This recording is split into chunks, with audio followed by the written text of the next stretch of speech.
lah saya katakan, pemerataan semua harus dapat, petani dan nelayan.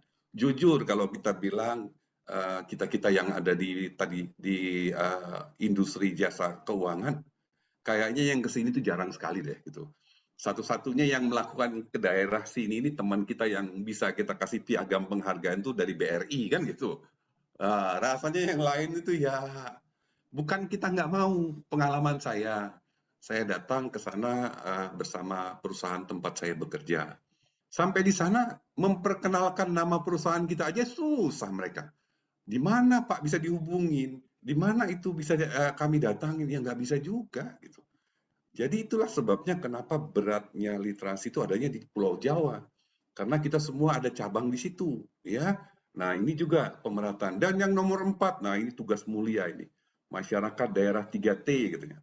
Ya tolong yang di Nunuan sana gitu kan, yang di Nias sana, yang di Aceh gitu kan, tertinggal, terdepan, terluar, atau di mana lagi, mungkin di Papua gitu ya, mendukung tema financial literasi yang inklusif.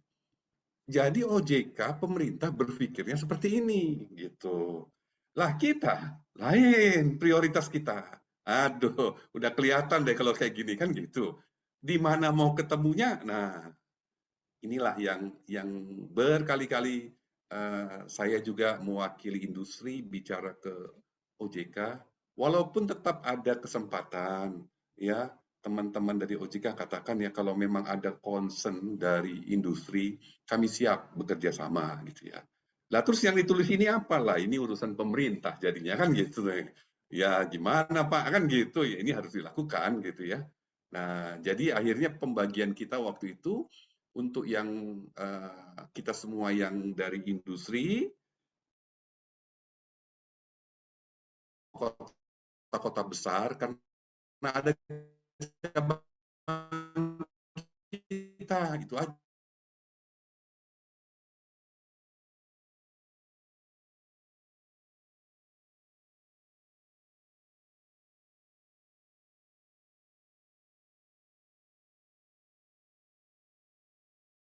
Kita di sana sama di tengah kota ya beda kan gitu.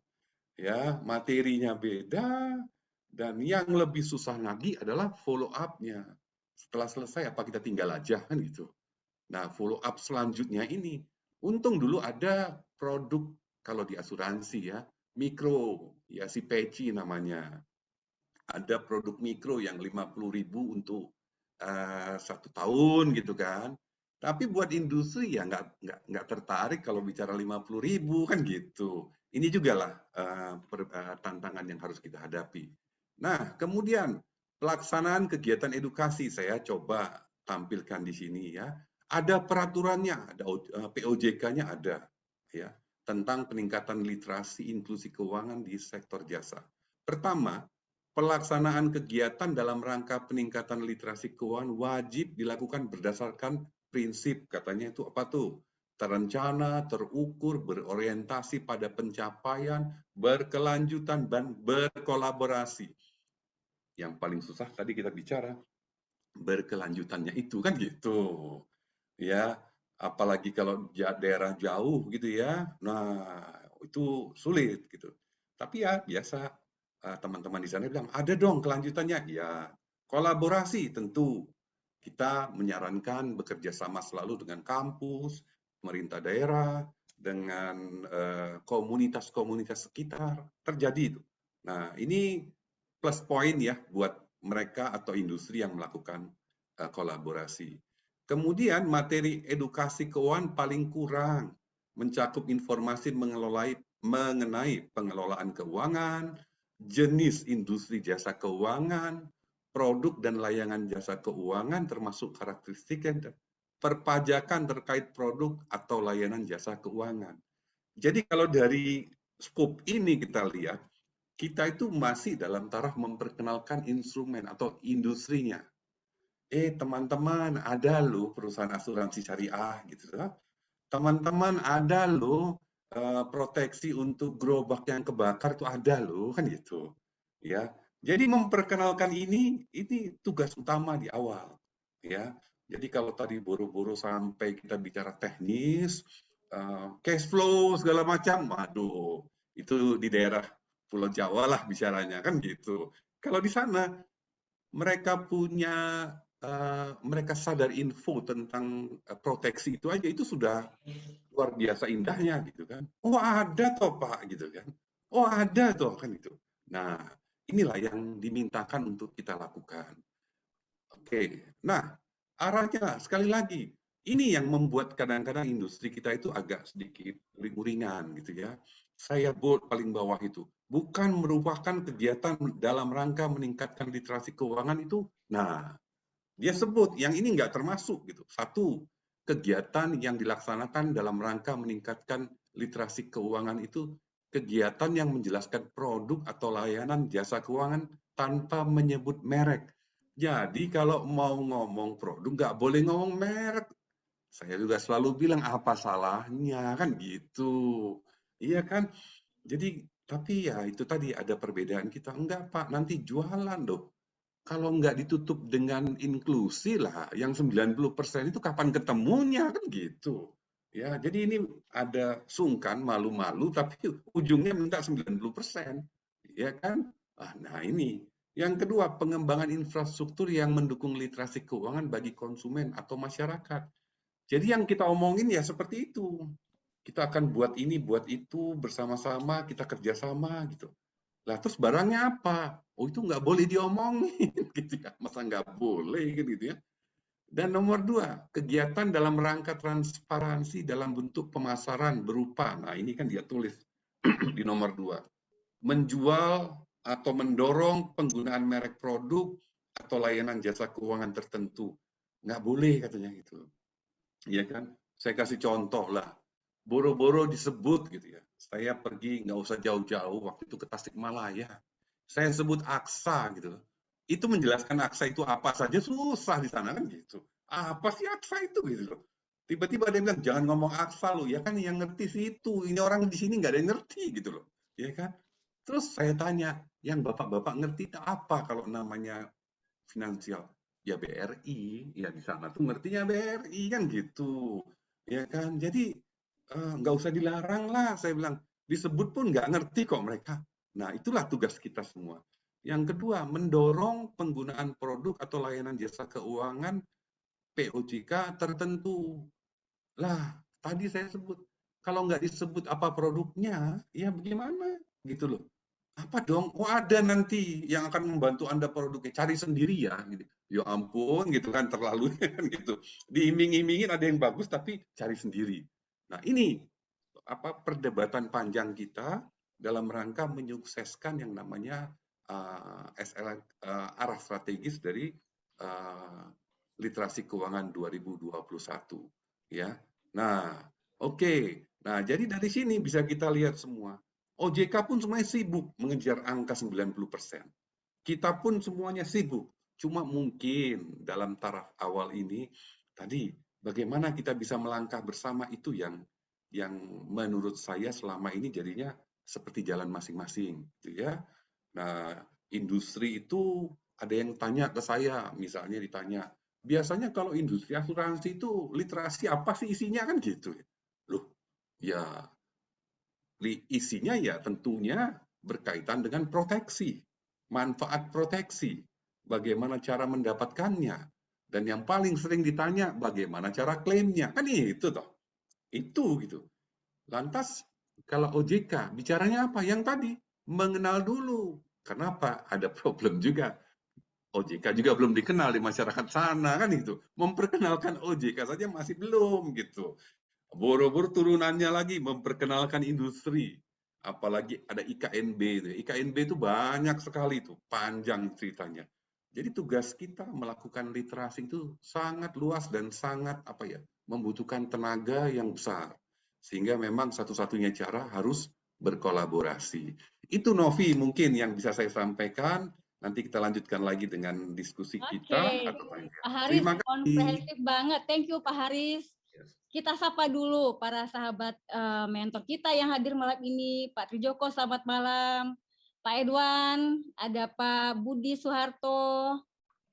Ada Kak Agus Heli dari Bali, ada Kak Malam, Kak Olivia. Novi. Apa kabar Kak Agus? Ada Pak Doni dari Bandung, ada sahabat yang lain juga, ada Bu Samira juga. Nah, teman-teman saya yang lain juga nih, ada Pak Handoko dari Pontianak, ada Pak Edi dari Surabaya. Oke, teman-teman, yuk kita mulai diskusi. Kita on cam yuk. Mumpung hari ini kan kita anniversary disco, jadi kita on cam, kita sama-sama interaktif. Kita akan diskusi topik tentang 3 hal. Nanti narasumber akan menanggapi. Pak Haris boleh stop share dulu. Oh sorry ya, ya. Ini ada 3 pertanyaan Pak. Okay. Tapi saya akan bahas dulu sedikit ke 3 narasumber kita yang luar biasa mengenai porsi ya Pak ya, porsi. Stop share. Oke. Thank you. Ya, thank you yang udah on cam. Oke, porsi Pak. Mengenai cerdas keuangan atau bijak finansial, kita bicara tentang financial literacy, financial inclusion, dan financial education. Nah, ini bagaimana porsinya itu Pak? Masing-masing ini supaya bisa meningkatkan financial literacy. Yang gap-nya itu luar biasa sekali dari 38% ke 78%. Sementara 2024 tujuan pemerintah ingin inklusi keuangan itu di 90%. Ya kan Pak ya? Nah ini tugas siapa Pak? Tanggung jawab siapa? Aduh. Oke, saya minta dari akademisi dulu ya Pak. Iya, betul. Dari Pak Teddy. Ya, saya setuju dengan yang disampaikan oleh Pak Haris tadi, bahwa untuk meningkatkan literasi, mencapai yang ditargetkan, ini nggak bisa hanya jadi tanggung jawab satu pihak gitu. Ya, tapi harus kolaborasi. Ya, harus kolaborasi. Mungkin dari akademisi, termasuk juga dari praktisi, dari regulator. Ya, jadi nggak bisa kalau kita jalan sendiri-sendiri. Kalau menurut saya, kita harus kerjasama, harus kolaborasi. Ya, saya sangat sependapat yang disampaikan oleh Pak Haris tadi.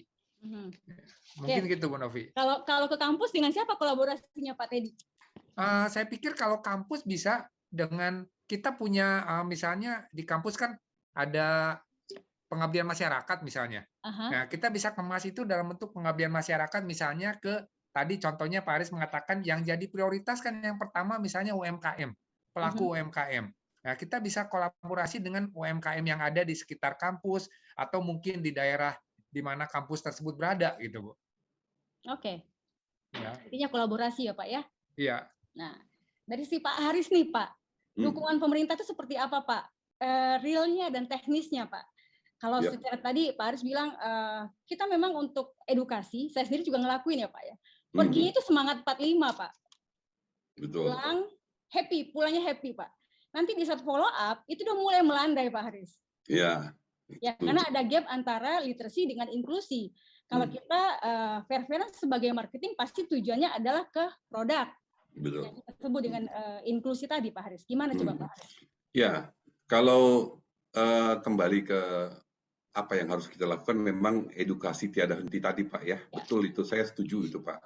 Kita pokoknya selama masih bisa melakukan edukasi, lakukanlah terus.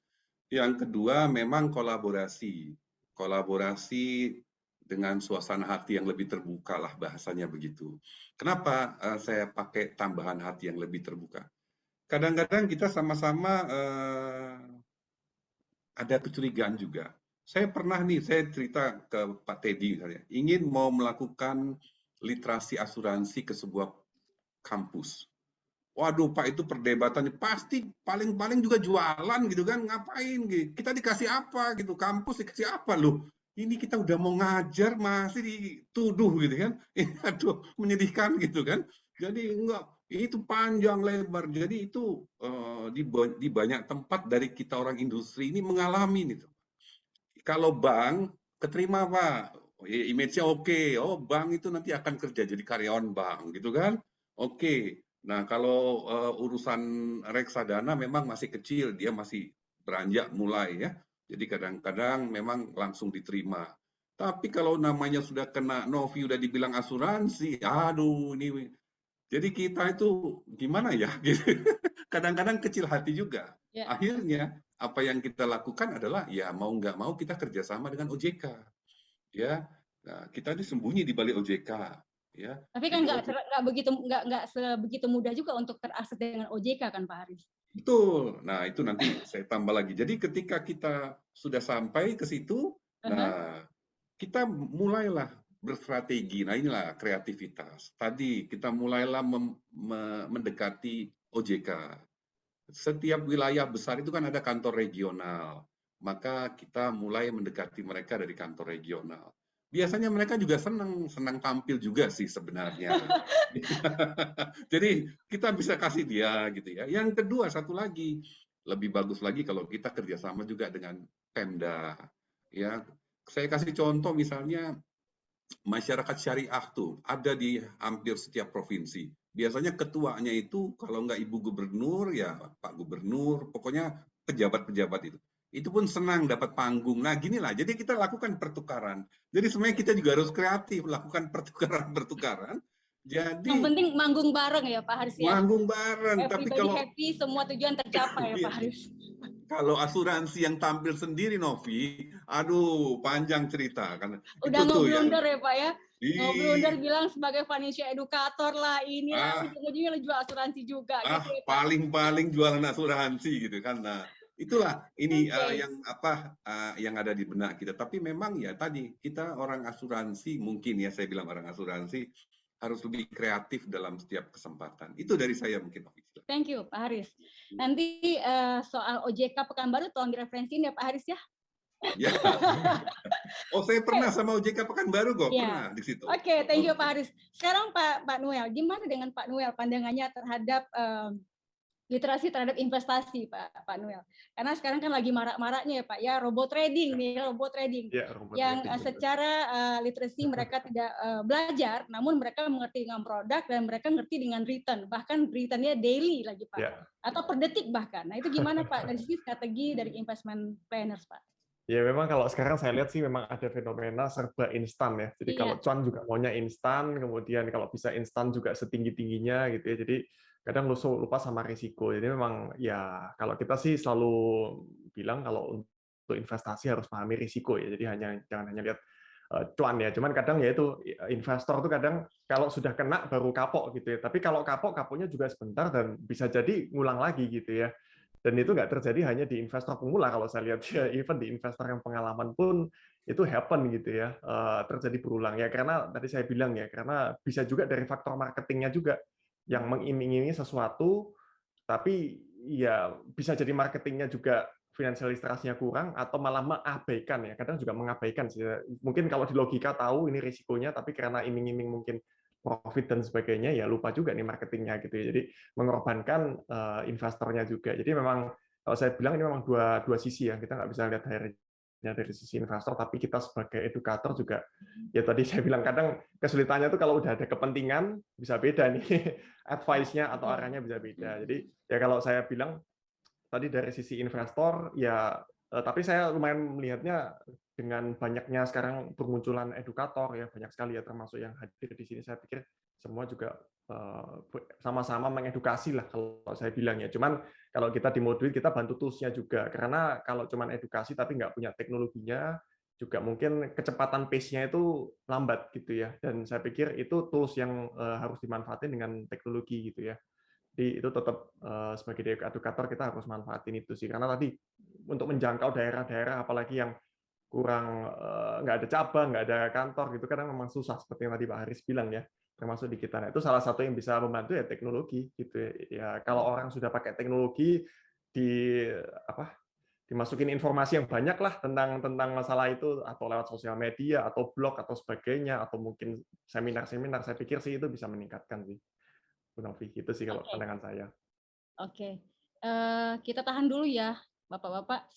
Saya kasih kesempatan Pak Budi dulu untuk berinteraksi dengan kita. Silakan Pak Budi. Halo, selamat sore teman-teman semua. Sore Pak Budi. Sore Pak Budi. Sorry, Pak Budi. Saya sharing screen ya. Boleh silakan. Bapak tadi, udah.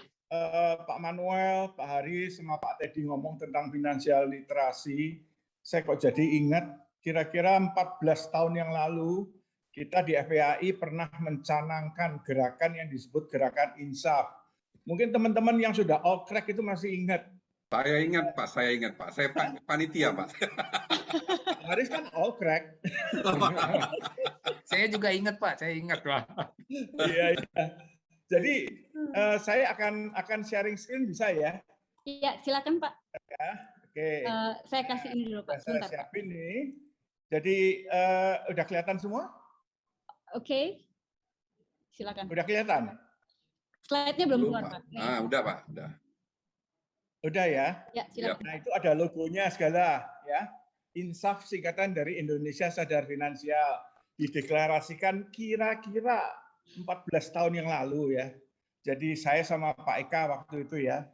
Jadi ini untuk semua profesional perencana keuangan di Indonesia ini kita bertekad nih untuk ini masuk ke literasi keuangan ya. Waktu itu memang kata-kata literasi keuangan sih belum beken kayak sekarang ya. Jadi kita ngajak nih seluruh stakeholder dari industri keuangan, regulator dan sebagainya. Nah intinya itu yang di sini nih kata-kata mulai dari bangsa Indonesia ini bisa kebaca ya? Bisa Ya, Pak. bisa. Ya. Jadi bangsa Indonesia ini akan sejahtera kalau rakyatnya itu memahami masalah finansial kan dan dapat solusinya yang tepat. Sehingga, nah ini ada 3 masalah besar di sini. 1, masalah keuangan keluarga itu asalnya dari tiga hal. 1, nggak punya duit, akibatnya melakukan tindak kriminal. Ini yang paling banyak. Orang nggak ngerti cara ngatur duit, literasi keuangannya payah sekali, akibatnya nggak punya duit, dia melakukan tindak kriminal. Yang nomor 2, perpecahan keluarga yang paling banyak itu bukan karena pil atau will, tapi biasanya karena masalah keuangan. Dan yang ketiga, di negara kita ini kemiskinan struktural itu karena salah tata kelola keuangan dalam keluarga. Nah, jadi itu 3 hal yang waktu itu kita tengarai. Yuk akibat dari 3 hal ini kita sama-sama yuk kita mengentaskan literasi finansial ini melalui gerakan yang disebut gerakan sadar finansial ini. Kira-kira seperti itu, ya. Oke, saya cuma mau ngingetin aja, nggak tahu saya juga waktu itu pernah diskusi sebentar sama Pak Trijoko sama Pak Judi ya. Jadi kita gerakan sadar finansial ini kita aktifkan lagi yuk gitu. Nanti saya rancang konsepnya, nanti setelah itu saya akan sharing konsepnya kepada Flor ya. Oke, sekian dari saya. Thank you. Thank you Terima Pak kasih, Budi. Pak. Oke. Itu filenya saya share di Ada chat. Pak, saya udah lihat Pak. Teman-teman boleh di-download. Chat juga ada, kalau mau diklik juga bisa. Oke.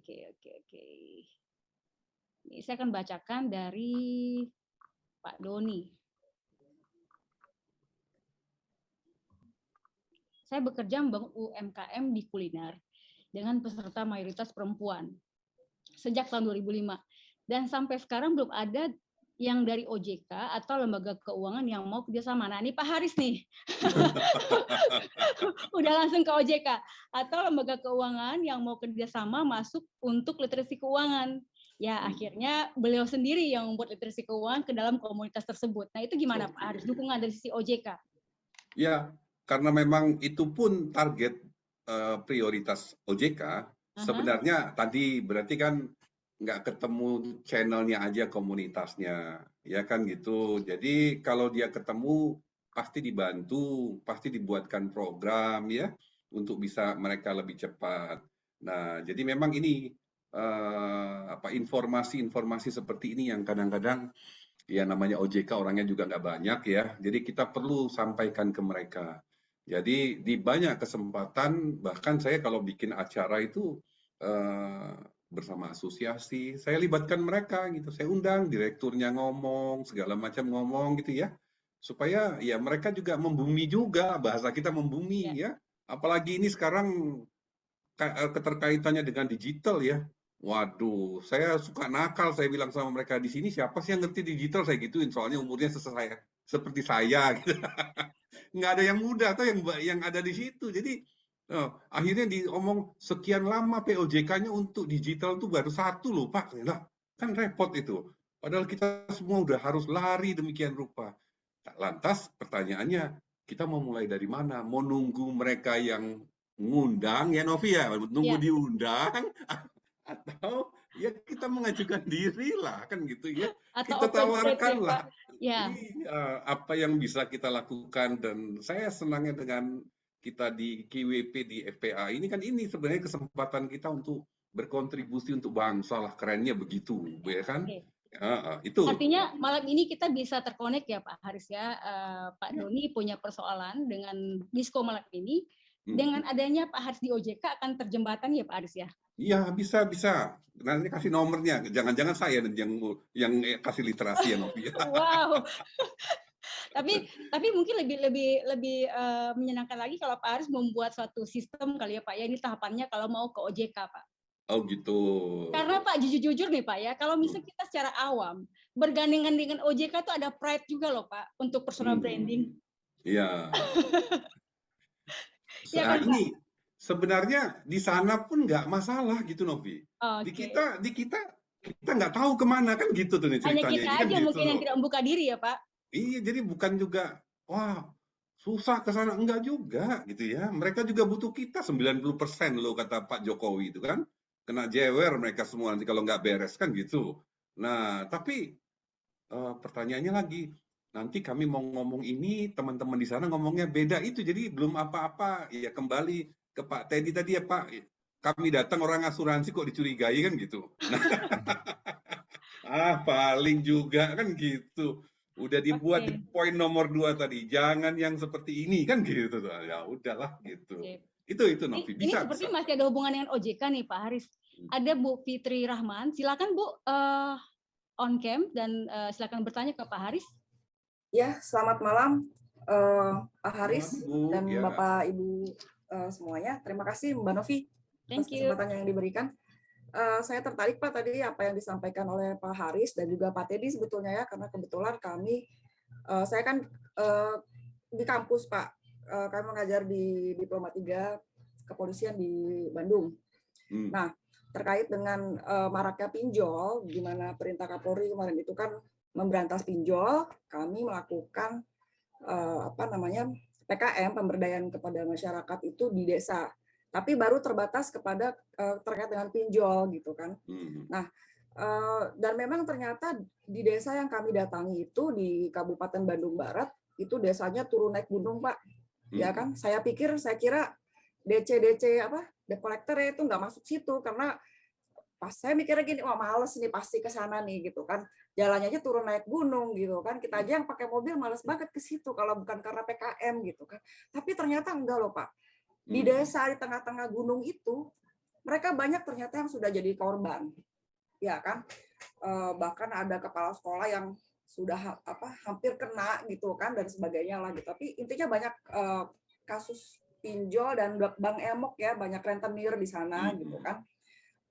Dan ketika kami menyampaikan tentang literasi keuangan khusus lebih ke pinjol gitu, karena terkait dengan program Polri, mereka tuh sangat antusias, dan Bu Lurahnya itu menyampaikan bahwa baru pertama kali ini ada yang datang ke sini menyampaikan hal seperti itu. Yep. Nah, yang ingin saya tanyakan itu adalah pertama, apakah OJK selama ini sudah punya program menyentuh masuk ke desa? Karena itu yang nggak kelihatan, Pak. Kalau orang kota mungkin ya, mereka banyak akses gitu.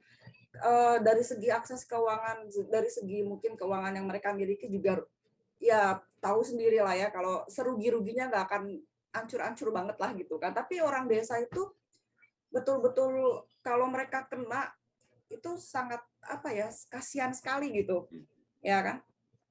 Nah, yang ingin saya tanyakan tadi tuh Pak, pertama apakah OJK sudah punya program sampai masuk ke desa? Yang kedua adalah saya mohon masukan juga dari Bapak Ibu sekalian, karena setelah kegiatan kemarin, saya langsung punya ide untuk tahun depan kita mau bikin PKM roadshow ke desa-desa.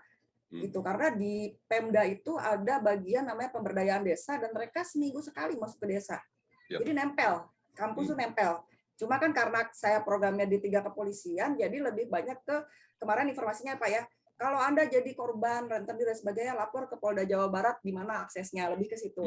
Hukumnya seperti apa dan sebagainya. Malah kemudian kita bilang bikin Satgas anti rentenir misalnya kan, karena di Bandung juga ada Pak Satgas anti rentenir itu 7.000 lebih laporan dan 4.000 diantaranya pinjol, bahkan udah banyak yang bunuh diri. Ada beberapa di sini kasusnya yang lapor ke Satgas rentenir untuk diterapi gitu. Kebetulan saat ini saya juga lagi penelitian tentang itu gitu kan. Nah, apakah sebaiknya memang kita menggandeng produk atau tidak?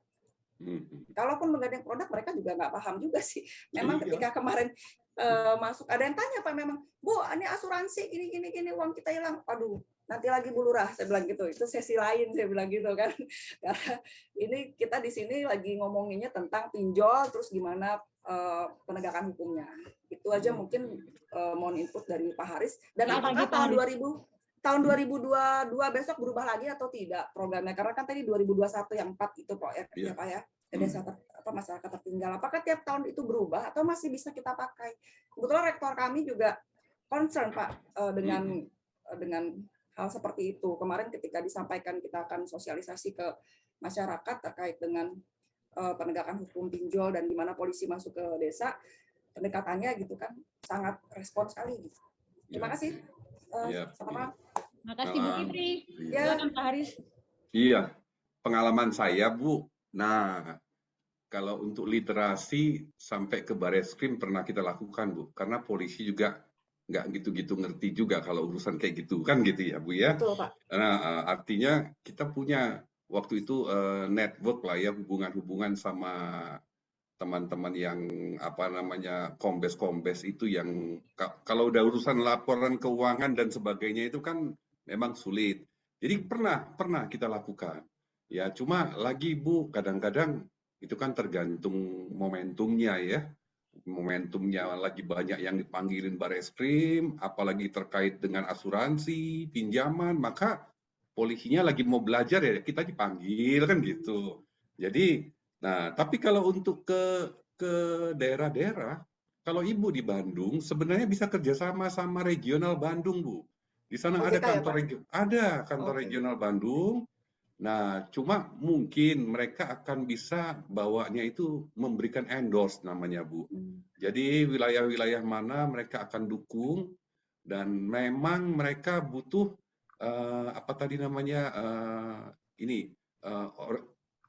orang-orang dari industri ya yang turun ke sana. Nah, itulah kolaborasi itu Bu. Jadi kampus sama let's say misalnya asosiasi asuransi umum kah, asuransi apa, atau tadi reksadana gitu ya. Nah, kemudian sama OJK, jalan bareng Bu. Nah, itu yang akan membuat suasana itu jadi cair. Kenapa? Semua punya keahliannya masing-masing.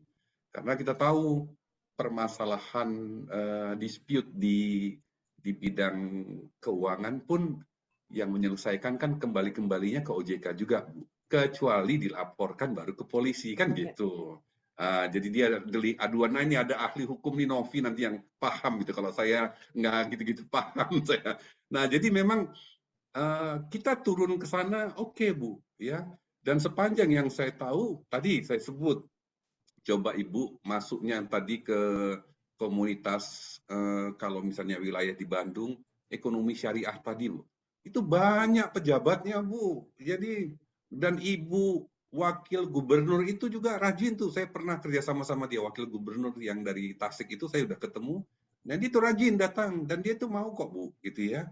Nah, saya lupa namanya. Saya punya nomor teleponnya. Jadi bisa sama Ibu PKK-nya. Jadi datang ke daerah-daerah dan ya terus terang kalau kita ngomong Ibu pejabat kan punya kepentingan lain ya Bu ya. Nggak apa-apa kita kasih dia panggungnya gitu ya.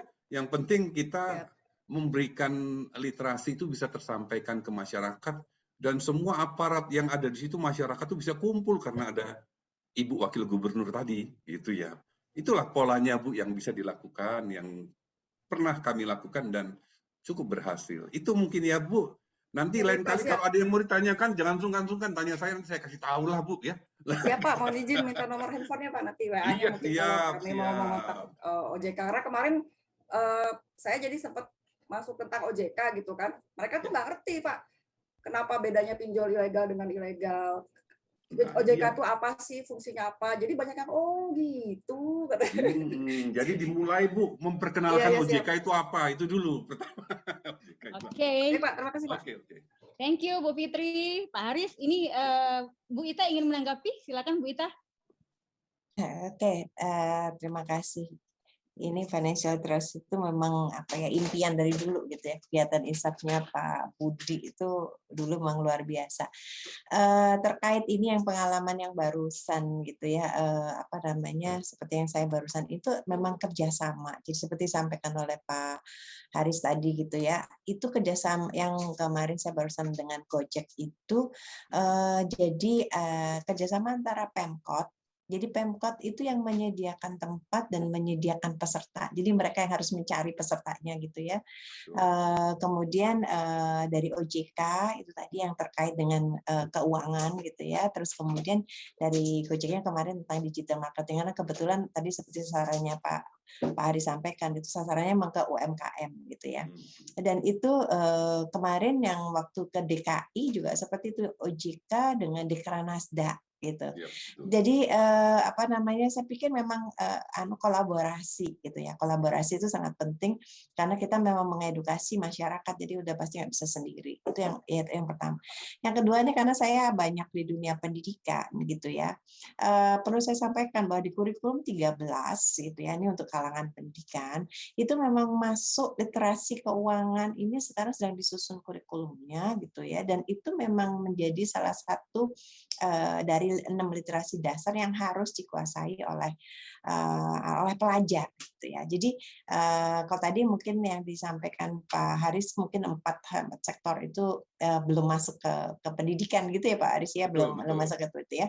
Tapi dari Kemendikbud sendiri di kurikulum itu juga sudah masuk gitu. Jadi saya pikir mungkin apa namanya, literasi itu tadi bukan hanya ke masyarakat. Bayangin aja kalau mungkin mulai dari anak-anak itu sudah dibangun apa ya, aware ya, mereka sadar literasi dari awal, mereka sadar mereka harus menabung, mereka sadar mereka harus membedakan wants and needs. Dan itu dari awal tentu saja ke depan itu kan Indonesia akan lebih sejahtera ya, karena mereka lebih tahu ya.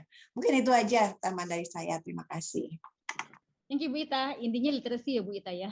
Ya, literasi itu dan itu pada semua ini ya, ini sangat luas banget loh. Literasi itu kayaknya nggak ada yang nggak perlu gitu, semuanya tuh kena gitu. Betul Bu. Thank you Bu Ita. Oke, balik lagi nih kepada Bapak narasumber. Saya ingin bertanya nih. Sampai sekarang pun di masyarakat kalau bicara tentang literasi keuangan dan inklusi, orang paling jago memilih produk. Nah, tapi yang paling basic aja mereka susah membedakan antara asuransi, tabungan, dan investasi. Nah, itu gimana dari sisi investment Pak Noel menyikapinya, Pak? Ya, betul ya. Jadi memang terkadang ya mungkin investor juga agak bingung ya antara apa bedanya asuransi. Kadang lihat asuransi itu produknya investasi atau juga apa sebaliknya gitu. Jadi ya ini kadang memang masih perlu pemahaman yang lebih clear ya. Kalau saya bilang sih edukator sih paling penting sih di part ini ya, termasuk edukator yang praktisi atau yang memang kita bilang tadi dari edukasi yang di lapangan seperti yang di apa tadi Ibu siapa itu yang tadi di apa sekolah atau di kampus gitu ya. Nah, kita sendiri salah satu yang juga kita lakukan di part Moduit ya, kita juga sama-sama kerjasama dengan kampus ya, karena tadi saya agree ya, ada namanya Kampus Merdeka ya, kalau dari Kemendikbud ya, di mana ya kita juga kerjasama dari kampus yang minta juga dari sisi praktisi untuk masuk kasih edukasi mengenai literasi keuangan, dan kita sudah ada 1 kali kemarin dengan kampus UEK ya di Surabaya ya, kita masuk ya untuk memberikan literasi, bahkan untuk supaya lebih apa namanya memotivasi mereka untuk belajar ya, kita mungkin kasih bonus lah, oke kasih reksadana 50.000 supaya ada prakteknya juga gitu ya, nggak hanya bicara soal teori gitu, karena yang menurut saya juga penting itu kalau teori itu kadang cuma come and go gitu, tapi kalau sudah praktek mungkin lebih ada gambaran gitu ya. Tapi ya masalah edukasi memang saya bilang ya nggak bisa 1 kali ya, tentunya harus berkepanjangan, dan itu yang part yang apa untuk konsisten bisa ngasih edukasi itu yang paling susah sebenarnya kalau saya bilang ya. Ya ini memang tugas kita semua kalau saya bilang sih di situ, supaya orang bisa tahu kenapa perlu asuransi, Karena asuransi kan juga beda ya kalau saya lihat ya. Karena mungkin kalau usia muda mungkin fokusnya asuransi kesehatan. Nanti kalau usia umur mungkin mikirnya ke warisan, kebutuhannya. Jadi kan pasti beda ya.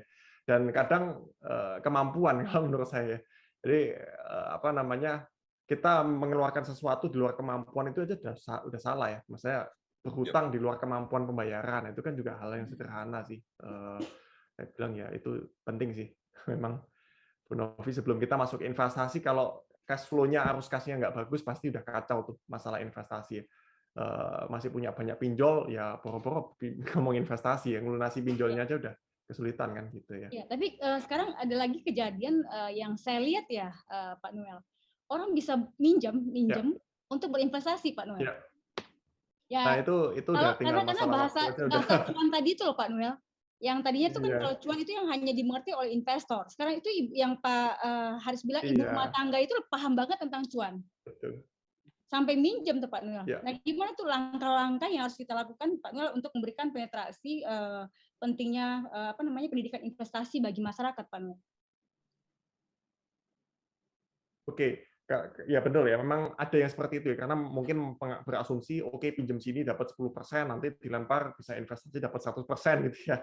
Itu memang something yang kelihatannya simpel, tapi ya too good to be true kadang ya. Jadi ya memang kalau saya bilang apa yang harus dilakukan ya tentunya balik lagi edukasi. Yang makanya saya bilang sebenarnya faktor teknologi itu nggak bisa menggantikan faktor human ya, manusianya. Karena at the end yang melakukan edukasi itu human ya, dan teknologi itu hanya fasilitasnya aja supaya lebih nge-grab ya. Makanya mungkin bisa kerjasama sih, tetap harusnya sama ya. Karena kalau nggak kerjasama atau nggak masuk komunitas juga susah. Makanya kita sebenarnya di Moduit kita juga mainnya lebih banyak berhubungan dengan community ya. Memang di community yang bergerak di bidang investasi kita masuk, oke kita bagian financial planning-nya gitu. Jadi karena harus mungkin skalanya gitu, karena nggak mungkin kita satu persatu gitu edukasinya. Ibu tadi ya, kita edukasi satu persatu juga susah. Ya, jadi either kita masuk komunitas atau kerjasama sama advisor atau partner yang memang punya komunitas lagi. Jadi ya seperti itulah kira-kira cara metode edukasinya kalau dari sudut pandang kita ya. Ya, oke.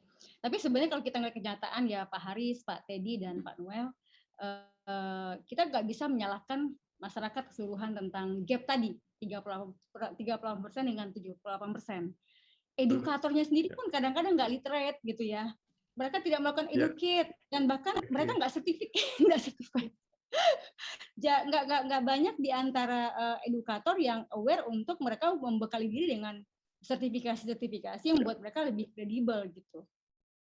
Itu gimana Pak dari sisi akademisi itu Pak Teddy? Ya, betul, Monvi, betul. Saya sangat setuju dengan yang disampaikan Pak Manuel tadi. Jadi kembali lagi kepada edukasi, ya kembali ke edukasi. Jadi mungkin para pelaku di bidang keuangan jangan langsung tadi gambarnya yang Pak Manuel sampaikan itu bagus sekali gitu ya. Jangan langsung execute gitu, jual produk. Tapi bagaimana menjelaskan dulu gitu kan? Menjelaskan dulu apa sih pentingnya, apa sih manfaatnya gitu. Jadi kembali lagi ke awalnya edukasi. Itu yang pertama, Bu. Kemudian yang kedua, saya sependapat dengan yang disampaikan Pak Haris tadi.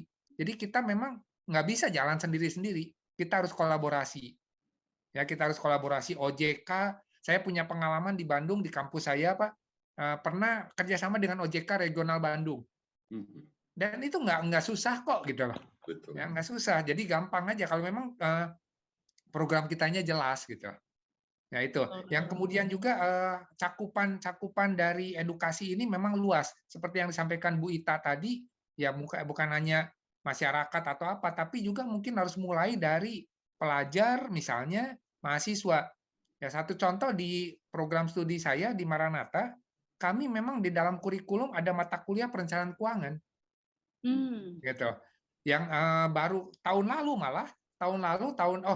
ini 2021 kurikulum yang baru kami mata kuliah perencanaan keuangan ini yang tadinya hanya mata kuliah pilihan sekarang dijadikan mata kuliah wajib. Getis banget, Pak. Iya, jadi semua harus mengambil mata kuliah ini karena kita melihat ya mungkin pimpinan kami melihatnya bahwa itu adalah sesuatu yang memang harus diberikan bekal untuk mahasiswa gitu supaya mereka tadi well literate gitu loh. Okay. Nah, kolaborasi ini menurut saya penting. Ya, cuma sayang tadi yang disampaikan Pak Haris betul Pak. Kalau asuransi dulu ada program Insurance Goes to Campus Pak. Ya, betul. Nah, tapi beberapa tahun terakhir kayaknya udah hilang tuh Pak. Ya, padahal kalau menurut saya kalau itu program itu digalakan kembali, dilakukan, ya itu sebetulnya salah satu gitu ya, salah satu sarana untuk memberikan edukasi. Betul. Ya karena ya jujur aja saya kenal Chief Henry karena gara-gara program itu Pak. Makanya saya ketemu dengan Chief Henry di situ gitu. Ya, mungkin itu sementara Bu Novi. Oke. Benar sekali Pak. Yang saya sampaikan tadi itu Pak, 2016 saya melakukan financial planning goes to campus sebanyak 1.000 mahasiswa Pak waktu itu. Tujuan saya waktu itu rekrut Pak, untuk rekrut. Mulai dari financial educator. Tapi yang dibilang Pak Haris tadi itu benar. Datang semangat 45, follow up-nya Pak. Nggak dapat solusi. Karena kan kita sendiri waktu itu kan Pak ya, nggak ada dukungan. Jadi merasa jalan sendiri. Dan dari kampus juga waktu 2016 itu kan belum ini ya Pak ya, belum melek financial juga. Ya, kalau di kami sebetulnya mata kuliah perencanaan keuangan udah kita kembangkan dari tahun 2010. Ya, kalau saya kan di Pekanbaru waktu itu Pak. Saya ada 1.000 mahasiswa yang saya datangin dengan 3 kampus waktu itu Pak. Ya. Ya, luar biasa juga sih pengalamannya Pak. Ntar saya ulang lagi berkat advice-nya Pak Teddy. Nah, Pak Haris, ini ada yang mungkin Pak Haris yang boleh menanggapi dari Pak Edi. Bagaimana dengan kekacauan di industri keuangan, insurance, justru pelakunya yang sudah lebih mengenal literasi keuangan. Ini Pak Edi boleh diperjelas Pak Edi? Siapa tuh Pak? Siapa tuh? Kalau Pak Haris tembak langsung orangnya. Kalau Pak Haris tembak langsung orangnya. Oh iya. Biar ketahuan obatnya gitu loh kan. Kalau enggak kita mengandai-andai ya repot. Nah, sebenarnya kan kalau yang dibilangin sama Pak Edi ini boleh saya tanggapin sedikit ya Pak ya. Contoh yang baru-baru ini terjadi oleh public figure. Ya kan Pak ya. Bad news dijadikan good news bagi para tenaga pemasar. Oh, pentingnya insurans bla bla bla. Padahal kan harusnya kan literasi keuangan nggak seperti itu, nggak mengambil case dari masalah orang lain gitu kan Pak. Itu salah satu kasus Pak. Pentingnya literasi keuangan atau edukasi keuangan bagi si praktisi itu sendiri. Ya minimal balik lagi Pak, mereka harus punya sertifikasi. Di sini tersedia minimal AWP dan QWP yang mereka bisa belajar basic financial planning. Nah, setelah itu baru bisa datang ke klien, memberikan edukasi, memberikan advice, how atau why insurance, why investmentnya Pak Noel ya, nggak tiba-tiba ujuk-ujuk saya pengen beli reksadana saham dong, returnnya berapa, tapi mereka nggak ngerti alurnya gitu kan Pak. Kalau boleh saya tambah Novi, yang penting itu sebenarnya itulah yang disebut dengan professionalism. Ya, jadi kalau kita di CFP kita punya satu yang namanya ethics, kode ethics, ya. Jadi kalau misalnya tadi dibilang dia orang ngerti gini-gini melakukan kesalahan, langsung kita telepon Pak TDS ya. Pak TDS cabut tuh CFP-nya kan gitu. Kenapa sudah tidak qualified kan gitu? Harusnya dia punya ethics untuk itu gitu ya kan. Jadi kita sama-sama menjaga bisnis kita. Kita sama-sama saling mengingatkan kan gitu. Itu yang namanya professionalism.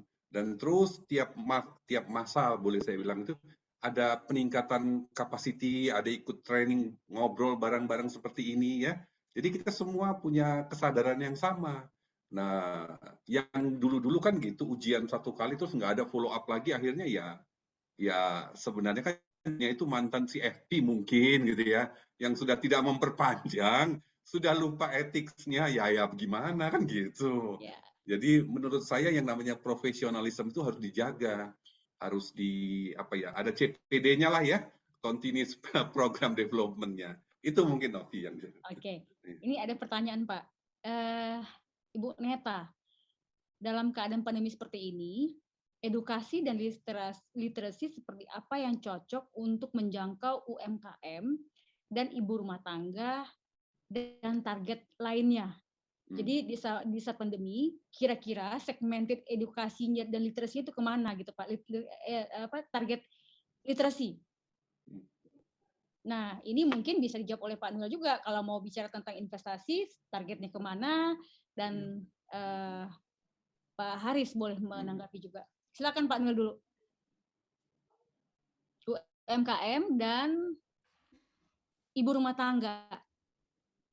Pertanyaannya gimana caranya edukasi ya? Jadi Iya.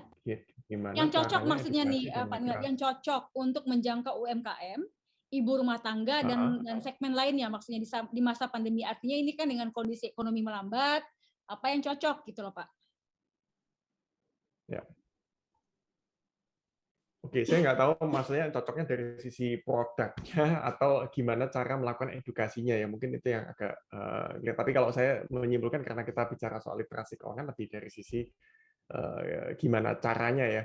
Nah, kalau saya bilang memang pandemi ini ya sebenarnya udah yang bagus ya seperti yang dilakukan Disko ini ya. Jadi kita edukasi dengan bikin webinar ya, termasuk kelas-kelas, termasuk mungkin kerjasama dengan kampus ya. Tapi kalau ini kasusnya untuk target marketnya RT dan UMKM ya berarti harus masuk di komunitasnya, di komunitas misalnya ibu-ibu RT-nya atau komunitas UMKM terkait sih kalau saya bilang tetap harus mainnya menurut saya sih community, nggak mungkin satu persatu cari mungkin leader yang di community itu ajak kerjasama ya mungkin ada harus mungkin timbal balik ya kalau saya bilang mungkin kadang ya kalau kita kadang kalau kita kasih edukasi ya di timbal baliknya kita kasih misalnya bonus reksadana ya kadang mesti ada gimmicks ya yang mungkin perlu dikeluarkan secara finansial ya itu bisa saja dilakukan karena ujuk-ujuk kalau mau kerjasama tapi ya tergantung ya dari sananya mau nggak gitu kalau nggak mau ya kita mungkin masih harus cari cara yang lain gitu tapi kalau dari sana seperti yang disampaikan sangat membuka open ya misalnya open dari oke, supaya ibu-ibu RT ini semakin pintar semua saya mau deh diajak kerjasama berarti kan ya nggak ada imbal balik yang harus dilakukan. Jadi saya pikir sih mesti gitu sih kalau untuk edukasinya ya bisa kerjasama dengan edukatornya juga gitu. Jadi dua sisi. Kalau memang nggak punya capacity untuk deliver financial literasi bisa kerjasama sama CFP yang mungkin ada di sini juga sih. Ya saya pikir sih seperti itu karena kita juga kurang lebih gitu. Jadi kadang kita kalau ada event juga ngajakin CFP yang ada di teman-teman di FPSP juga untuk jadi pembicara lah paling enggak supaya kesannya enggak kalau kita dari mau duit wah kesannya kok bawa nama company mungkin kurang netral gitu sih ya mungkin itu juga happen di industri insurance ya saya pikir sih. Oke, thank you teman-teman, waktu juga yang memisahkan kita. Namun tadi dibuka dengan luar biasa. Saya juga ingin masing-masing narasumber berikan closing statement masing-masing 1 menit sebelum kita ke closing acara. Silakan dari Pak Teddy dulu. Oke, baik, terima kasih. Ya, saya sih lebih menekankannya kepada tadi, ya, kalau kita ingin meningkatkan financial literacy, indeks financial literacy secara umum, ya, yuk kita lakukan apa yang bisa kita lakukan. Ya, kalau kita, misalnya saya di bidang educator, ya, apa yang bisa kita lakukan sesuai dengan kemampuan kita. Ya, dan saya sangat mendukung tadi yang disampaikan oleh Pak Budi Soeharto. Mari kita gerakan kembali. Gencarkan kembali gitu ya, gencarkan kembali gerakan insaf. Ya, karena saya beberapa kali memberikan materi training, pasti di materi saya itu logo itu saya pakai, logo insaf itu saya pakai terus. Karena menurut saya itu adalah suatu gerakan yang memang sangat baik gitu ya untuk meningkatkan kesadaran masyarakat tentang pentingnya literasi keuangan. Ya. Mungkin itu dari saya, Bu Novi. Thank you Pak Teddy. Lanjut Pak Noel. Oke, karena mungkin tadi dari sisi literasi kalau saya bicaranya sebelum berinvestasi pahami dulu produknya, jangan tergiur keuntungan yang terlalu tinggi tapi nggak tahu risikonya gitu ya. Dan problemnya manusia adalah fear dan greed ya itu kalau saya bilang ya. Setiap orang kita pasti kepingin keuntung tapi kalau udah takut panik sendiri gitu ya. Karena sering sekali gitu jadi masuk udah invest tujuannya jangkanya 5 tahun baru turun 10% udah panik dijual dan hilang lah goalnya gitu ya. Dan itu yang paling penting menurut saya sih harus sudah tahu tujuan investasinya apa, pahami risiko produknya, sesuaikan dengan kapasitas kita. Kalau kita nggak bisa menerima volatility yang tinggi, ya disesuaikan alokasi investasinya juga lebih ideal gitu ya. Jadi ya itu sih paling nggak dasar-dasar utamanya ya. Kalau menurut saya kalau kita ngatur, tapi kalau juga masalah cash flow ya, kalau cash flow-nya juga belum benar akan susah sebenarnya kalau kita bicara soal investasi karena semua dasarnya itu menurut saya sih cash flow duluan ya. Sebelum kita bicara investasi. Itu aja. Thank you, Novi. Thank you, Pak Noel. Silakan Pak Haris. Yes. Kalau dari saya, seperti tadi di awal juga kita sudah sepakat, mari berkolaborasi. Ya, jangan pernah berhenti berkolaborasi karena tugas literasi ini besar sekali. Ya, semua kita bisa mengambil kontribusi dengan keahlian kita masing-masing. buat komunitas-komunitas yang ada, supaya mereka juga terbiasa mengenal kita-kita yang ada di industri ini, ya. Karena sama, OJK tidak kenal kita, kita tidak kenal OJK, kita tidak kenal komunitas, ibu-ibu yang tadi di gunung itu ya, ibu-ibu di gunung tadi pun tidak tahu harus kemana. Dan yang paling terakhir nih, yang paling menurut saya ya, kembali ke pengalaman, ada misalnya cerita komplain di media gitu, ya, wah ini kok begini, sebenarnya kan sudah jelas harusnya kemana. Nah, maunya kita juga orang yang sudah punya CFP tahu arah itu, jadi tidak makin menambah hot gitu ya. Atau ada juga tuh, oh ini 4 perusahaan asuransi sudah ditutup, wah ini berarti begini-begini, padahal kan nggak begitu. Ada teman-teman kita OJK yang bekerja keras untuk membereskan itu, ya. Semua perusahaan asuransi, let's say saya boleh seperti itu, punya yang namanya noble oblige. Kita semua bikin perusahaan tuh ada niat baiknya kok, niat sucinya. Jadi jangan negatif, capek kita ya. Nah, tapi menurut saya itu akan jadi negatif karena kita belum selesai melakukan tugas kita memberikan literasi. Itu dari saya, silakan. Oke.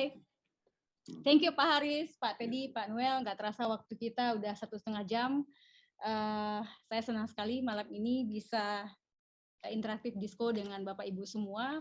Tentunya sebelum kita bicara inklusi, dari para praktisi sendiri juga harus membekali diri mereka yang terlebih dahulu tereducate, sertifikat, baru melakukan yang namanya literasi, supaya tujuan mencerdaskan kehidupan bangsa dari sisi keuangan sama-sama tercapai. Yang tadi disebutkan oleh Pak Haris ya, 90% target pemerintah di tahun 2024. Dimulai dari hari ini, dari kita dan kita semua. Oke, sebelum kita tutup acara, teman-teman kita foto session dulu. Boleh open kamera.